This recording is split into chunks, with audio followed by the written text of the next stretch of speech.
The Castilian nobles secretly agreed that, given the French were so keen to win glory for themselves and show their mettle, they would let them take the first wave and offer them no support during the fight. Nah, bro. Oh, suggestion, another one. By the time the French another suggestion. No. Would make themselves ready and in position for the charge. Their Portuguese enemy had the high ground, but they were a ragtag agglomeration of peasants. The dregs of Lisbon, led by a bastard, hiding on a hill outside a village called Aljubarrota. Yo! Why you call him that now? I feel insulted. It's whatever. It's like most people, like it's very common to be a bastard now, so. They had no armor to speak of. What pieces they did have were shared, so that each man wore a patchwork of items. One wore a mail shirt with no helmet, another wore a leather cuirass with no mail. The French vanguard were in such numbers and such control that they had simply rode around the bastard's army and were now lining up in formation to attack its rear, where the slope was gentler and the defenses weaker. And none of the Portuguese forces had anything to say in the matter. Oh! On the French line, pennants and coats of arms flew high and colorful in the early evening breeze. Armor shone, visors glistened. Their horses were so well outfitted that they jangled when they lifted their legs and stamped the dusty ground. The Castilians were not in the first battle line. Their King Juan had given leave for the French to lead the assault, and the glory was to be theirs. After riding all the way from France, where the 100 Years' War with the English still raged, the French were itching to show their prowess, keen to show their mastery of the battlefield to their Spanish allies. The Portuguese peasants, with their sticks and France's allies, Spain during the 100. Oh, I did not know that. were going to be annihilated under the hooves of the finest heavy cavalry on earth. At last, at about 6 o'clock, the order was given and the trumpets blew. The creeks and trees on either side of the hill laid out a perfect lane for the cavalry to start its advance, like a bowling ball that could not miss. The advance turned into a charge. The cries of the few nobles on the Portuguese side for their novice infantry to hold their positions sounded strained in the wind. Soon the drumming of the hooves digging divots and throwing up earth replaced all else. Like an oncoming wave of steel and flesh, the heavy cavalry closed on its enemy.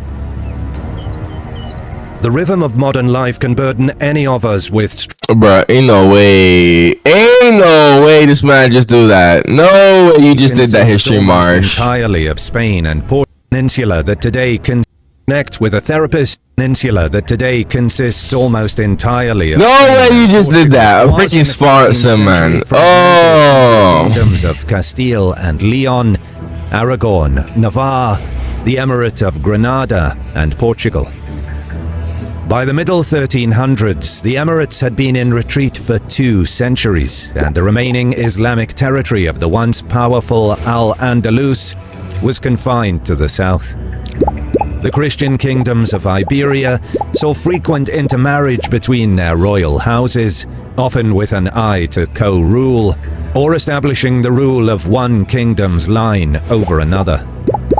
The roots of the Battle of Aljubarrota in 1385 lie in a dispute arising from one such marriage arrangement. King Ferdinand I of Portugal, who ruled from 1367 to 1383, had unsuccessfully claimed the throne of Castile along with that of Portugal, and in an effort to at least secure his royal lineage, he and the Castilians had arranged that his sole legitimate heir, Princess Beatrice, would marry King Juan I of Castile. Dude, I watched like an hour-long documentary on Spanish history, and I still don't remember any of it. I tried so hard to learn the history of Iberia, and I just found myself not interested in it at all. The only time that I really found myself interested was like during the Islamic period and the Reconquista period. After that, it was kind of like meh to me. And like, cause I'm talking like post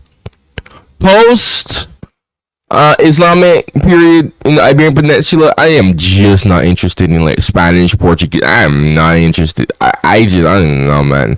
I just am not. Should the marriage result in a male child, he would inherit the thrones of both Portugal and Castile.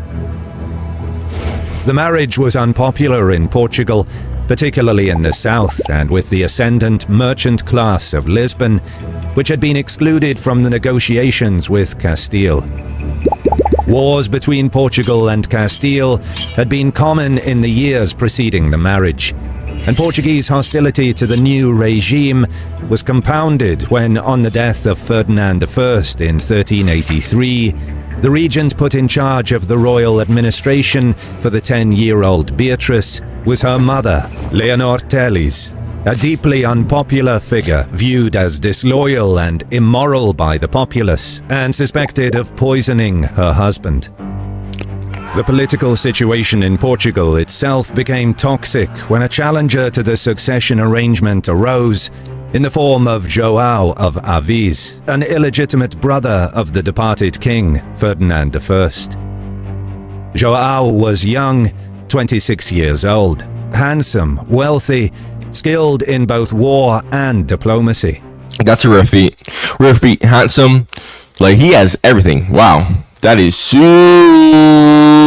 rare. He was also Grand Master of the Military Order of Saint Benedict of Avis, a body of knights founded to emulate the ethos of the Knights Templar.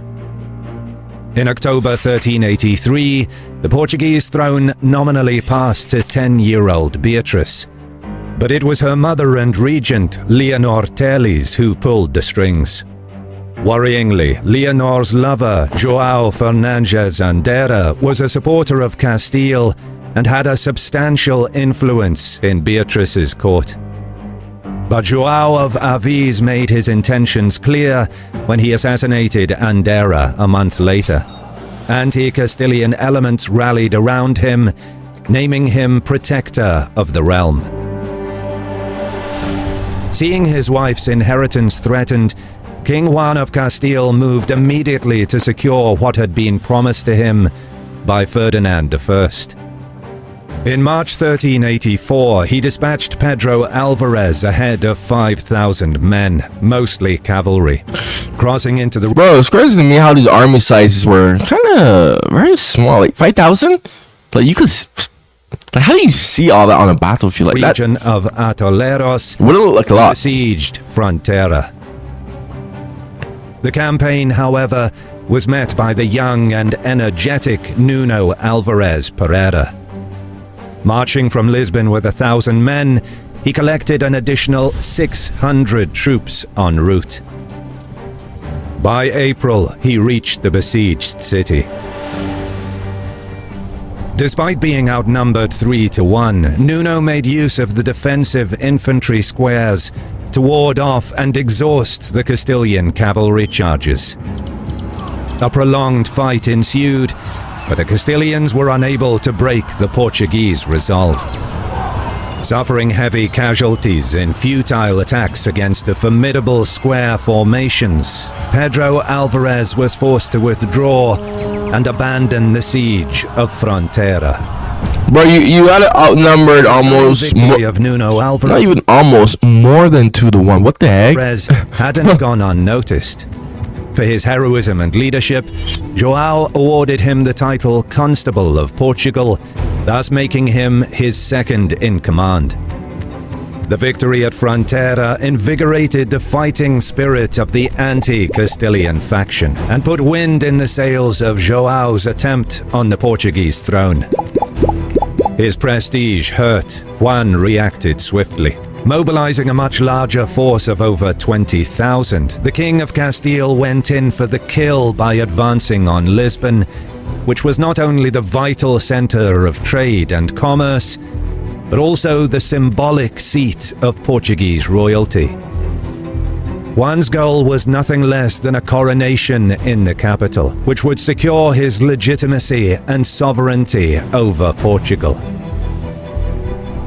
By the 29th of May 1384, Juan's army encircled and besieged the city, while the Castilian navy blockaded the port. Lisbon was cut off. Your father knows. Bloody hell. The siege dragged on for 2 months, but the resolve of the Portuguese under João of Aviz did not waver, despite widespread famine within the walls and an outbreak of the bubonic plague. By July, calls for help were answered when a Portuguese fleet appeared, with the objective of breaking through the blockade and resupplying the starving capital. They engaged the larger Castilian fleet at the mouth of the Tagus River. Bro, are you actually gonna pull this off? Portuguese lost 3 ships and their admiral, Rui Pereira, but the defenders of Lisbon were resupplied. Okay, it wasn't in The vain. act of sacrifice by the Portuguese fleet allowed the city to continue its defiance. Meanwhile, Nuno Alvarez Pereira was tasked with harassing the besiegers. But being so vastly outnumbered, all he could do was conduct guerrilla attacks against Castilian supply lines. Juan was forced to introduce rations for the troops, but the siege lines held. It seemed only a matter of time before Lisbon would fall. However, by late July, the bubonic plague had spread, engulfing much of the city and the Castilian siege lines.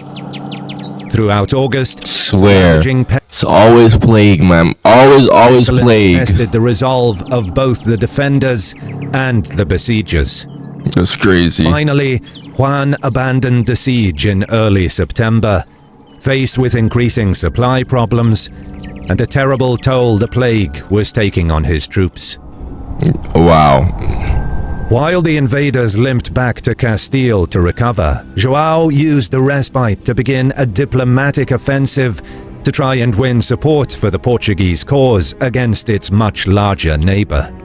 He attempted to gain the recognition from the Pope, but more importantly, João's embassy to the 17-year-old Richard II of England Oh my gosh, dude.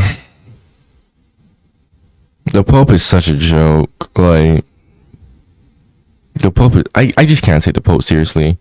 Especially like when you learn the history of all the bad popes. Oh my god, like how do you take that seriously? was met with much enthusiasm.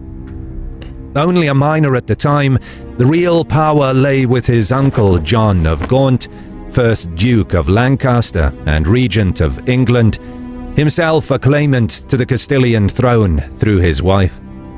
At first reluctant, the Duke was eventually persuaded to send troops and reinforce the Portuguese army. The English provided a small but effective force of 200 longbowmen, and another 500 volunteers joined from the English-ruled Duchy of Gascony. In total, the English contingent Man, effing chat for the fact that England almost made France cease to exist, man. The world would have been a better place if France did not exist, man. I know, sorry. I know how French people will watch my stuff, but like, it's the memes, man. The memes. The absolute memes about France. Oh, man. 700 well-trained troops. With his reputation bolstered by the successful diplomatic efforts, João arranged the Council of the Kingdom in Coimbra in April 1385. Attended by representatives of the nobility, clergy, and the bourgeoisie, the assembly declared him King João I of Portugal, thereby annulling the will of the late King Ferdinand I. After acceding to the throne, João proceeded to take the cities which supported Princess Beatrice's and her husband's claims. This enraged Juan. After regrouping during the winter and spring months in Castile, he again crossed the Portuguese border in July 1385. This time, he would finish the job. As it was the year before, the Castilian objective was to capture the Portuguese capital and thus gain control of the cultural and economic center of the kingdom. There is no reason to believe that Juan was anything less than confident that he would succeed in this objective. His previous siege of Lisbon would have been successful were it not for the outbreak of plague in his army, and he was returning in the new season with an even larger force.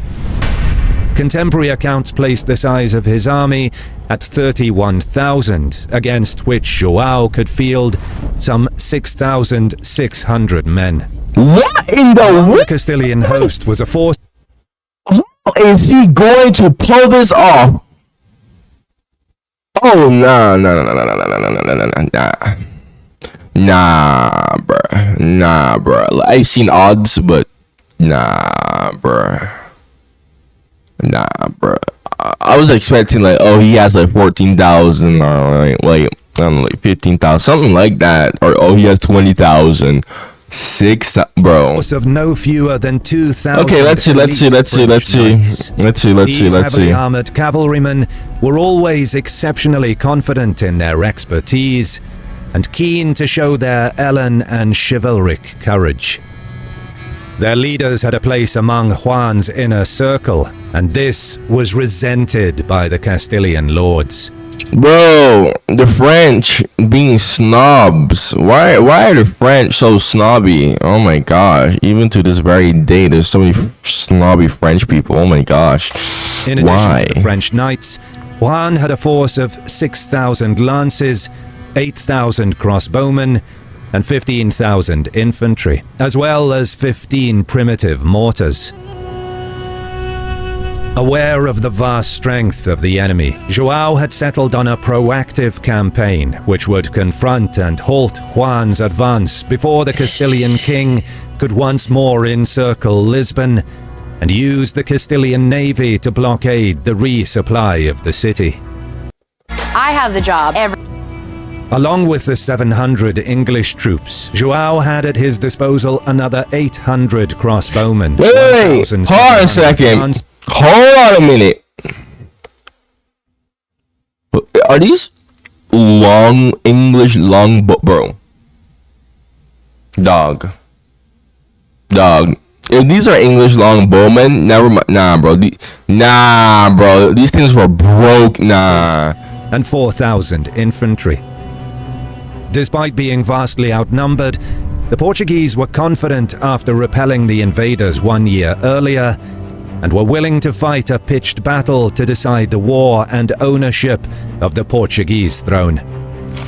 Understanding that Juan needed to uphold his honor in not avoiding a fight against a much smaller opponent, João hoped to lure him into unfavorable ground. To achieve this, he counted on the suggestions of his English allies and the brilliance of Nuno Alvarez to find a strong, defensible position. Interestingly, in a mark of the divided support among the Portuguese for João's cause, Nuno's own brother Pedro was serving as commander of Juan's forces. Moving to block the invaders from the north, João's took a defensive position on a hill outside Aljubarrota. Having marched tens of kilometers the previous day, Juan and his army did not arrive at the battle site until noon of the 14th of August. After hearing reports of João's position, the King of Castile held a war council. At the meeting, the French counseled an immediate attack, stressing that the Portuguese could catch them in the open when they withdraw to make camp.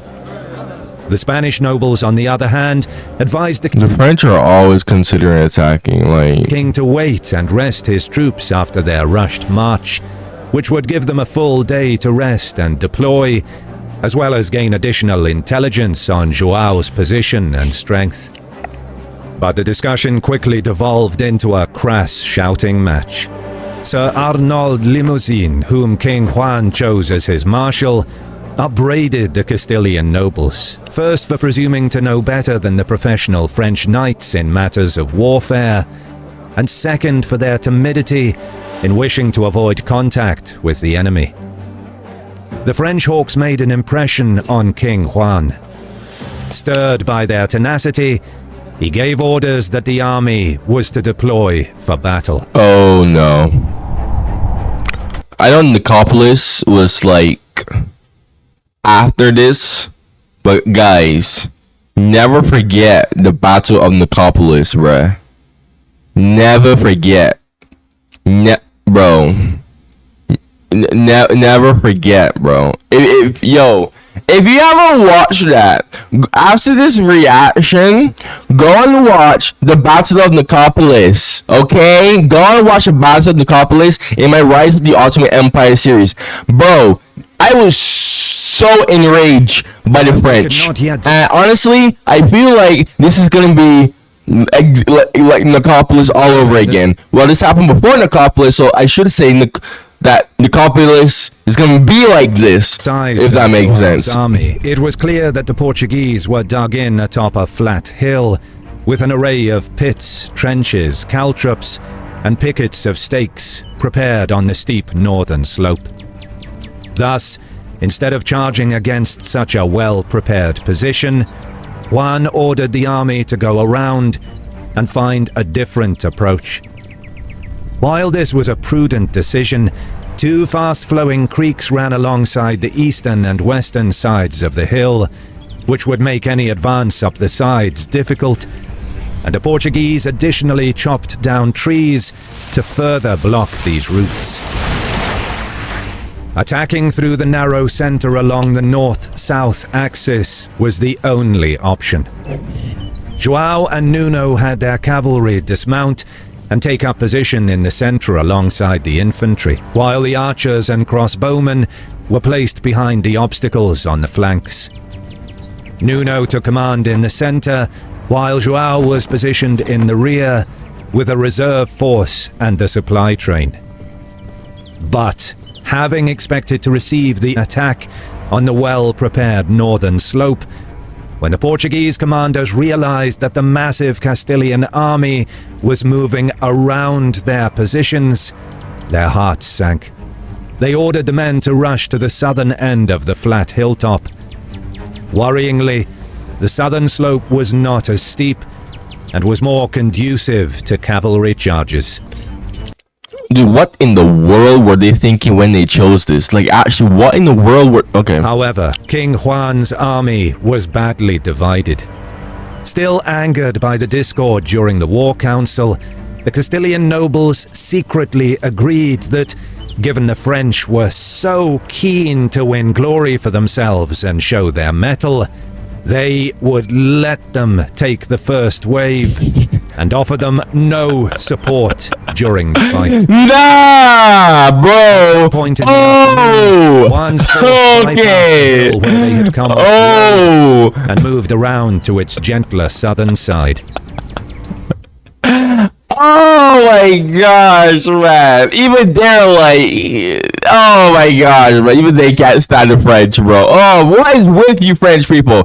What is with, you know what? Look, I can't even be saying that because I have like I have a little bit of French ancestry in me, so I actually my last name is French. Oh my, oh, that's hilarious, dude. My last name is Raphael, so yeah, I have some French ancestry in me on my mother's side. My dad's side is different. But holy crap, that is hilarious. At first glance, the defenses of the southern slope were much less prepared.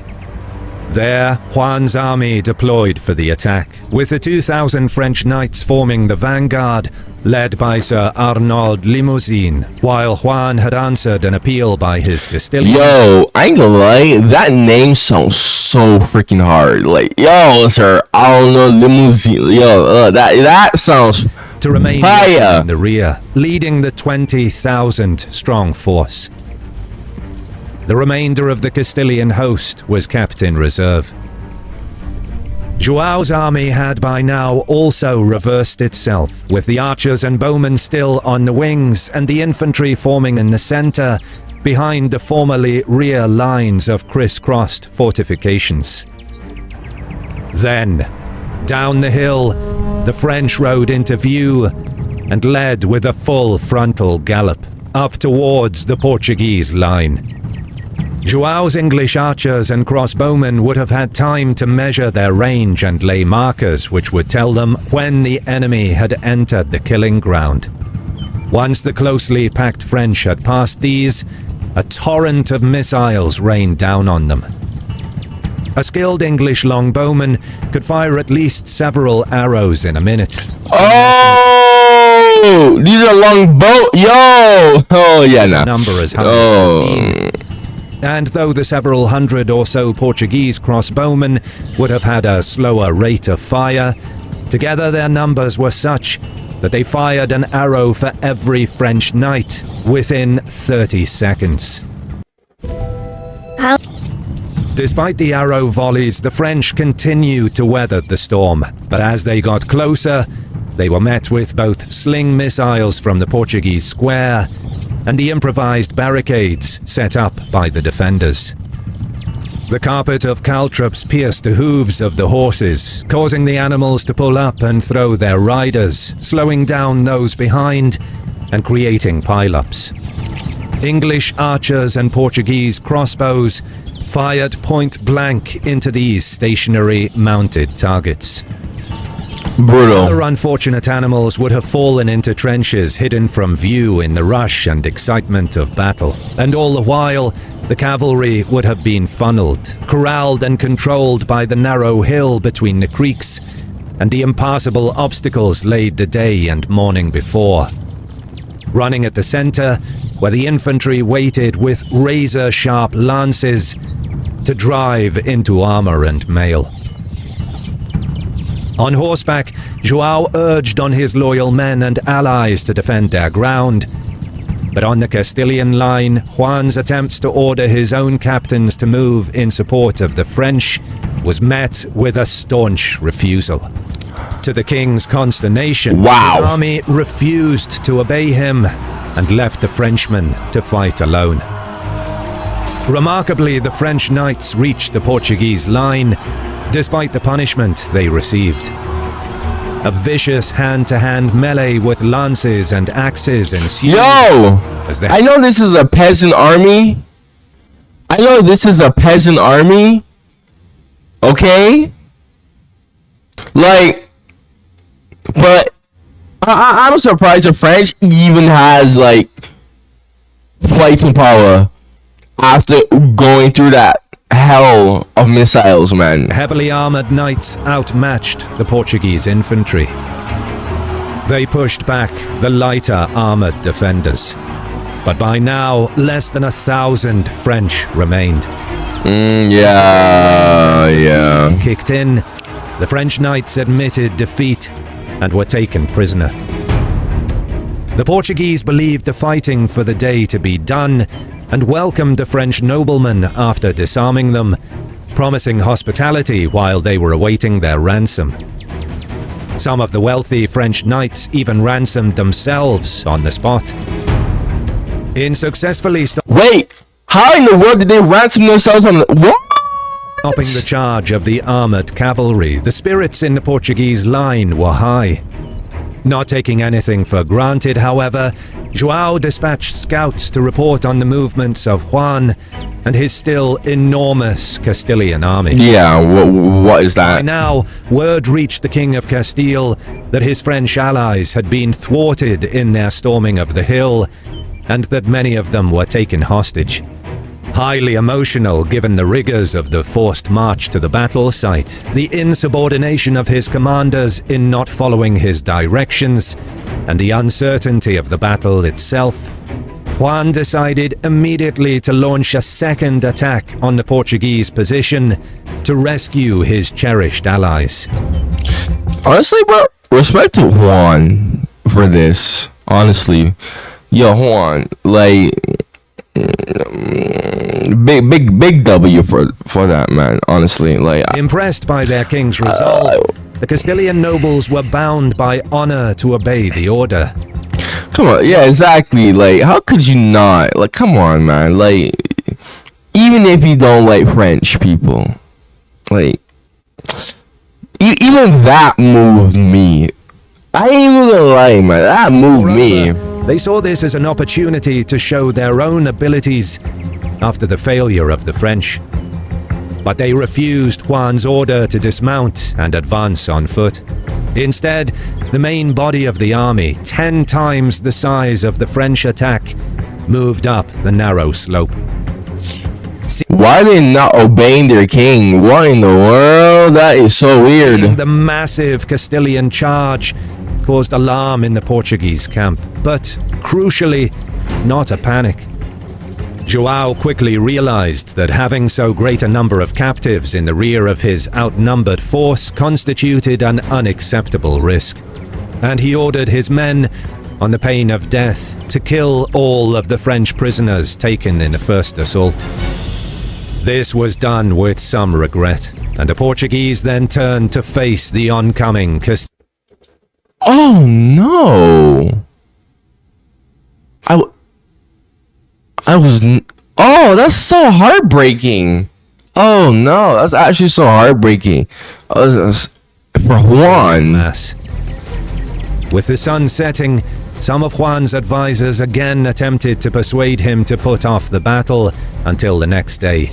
But the king refused to leave his prisoners, not knowing that they had already been put to death. The Castilian charge... Yo, dude. Oh, freak, man. That's so freaking sad. Okay, like this actually hurts. Like this, like. Oh, dude, freaking, oh, no, oh my gosh, that is so heartbreaking. Followed the same route as the earlier French, keeping close packed order and having to follow the line laid out by the Portuguese barriers and obstacles. Their way was likely hampered even further by the fallen French knights and their animals. Like the French, they nevertheless managed to pass through the storm of arrows, bolts, and missiles in enough numbers to engage the Portuguese front line in another savage hand-to-hand fight.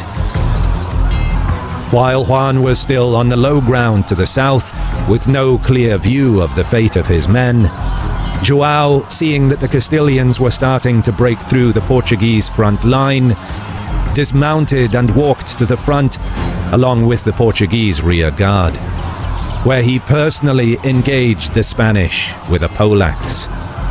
In addition, the Castilians attempted to flank the Portuguese, but this was repulsed thanks to the support of the missile troops on the wings.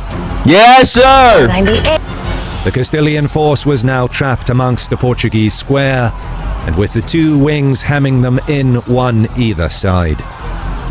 At the same time, thousands of their own men were coming through the bottleneck at the rear and allowed no movement backward to gain some breathing room. Juan's position downhill also made any kind of command or restructuring impossible. Many Castilian troops could not reach the top and join the fighting, whilst those at the top were stuck. At dusk, panic overcame the Castilians when the Portuguese showed no signs of conceding. The fight soon became a rout. A full-scale massacre began when the Castilian standard-bearer fell. Many thousands of troops, alongside the senior nobility, perished in the aftermath. Miraculously, a few hundred Castilians did manage to disengage to create a mere tens of meters of distance, and a third assault was launched. But having been successful twice against fresher and braver combatants, the Portuguese grimly held their ground. Their king João, still wielding his axe, launched a limited counterattack of his own, charging after the now fleeing Castilians and cutting down hundreds more in the panic. As night fell, King Juan took a fresh horse and rode straight back towards Santarém, where the full extent of his losses became clear over the next 2 days. He made his way for Castile shortly thereafter. With command of the army broken down, the scattered and disorganized remains of the Castilian army stumbled towards the border, each man trying to save himself. Yeah, that's not an army anymore. He halted his army from pursuing the broken Castilians during the night. He maintained his fortified position at Aljubarrota, while news of the defeat traveled around the countryside. The Portuguese populace turned on the now isolated units of the Castilian army, killing many more while they attempted to reach safety. João returned to Lisbon in triumph. He and his army were acclaimed, and he began his reign as uncontested king of independent Portugal. His general Nuno Álvares Pereira, meanwhile, kept up the pressure on the Castilians and even led an invasion there in the autumn of 1385, winning the Battle of Valverde despite once more being outnumbered 6-1. Holy! And reign had a lasting effect, not only on Portugal. The next year, his alliance with England was solidified with the Treaty of Windsor, still in effect to this day. Oh, and now the longest yeah, I heard about this. Yeah, alliance between two nations in existence. No, so he was the one who did and that. even more Okay. significantly for world history, João's 3 sons, Edward, Peter, and Henry the Navigator, inherited their father's love of knowledge, science, and culture, and initiated the policies that would make Portugal one of the greatest powers on earth in the coming centuries. If you enjoyed watching, attack the like button. Nice, brilliant. Go check out my other videos on my channel. If you got any suggestions, go comment down below. If you have anything to say, go comment down below. Go like the video so that my video stays on the algorithm. Thank you for watching. Goodbye.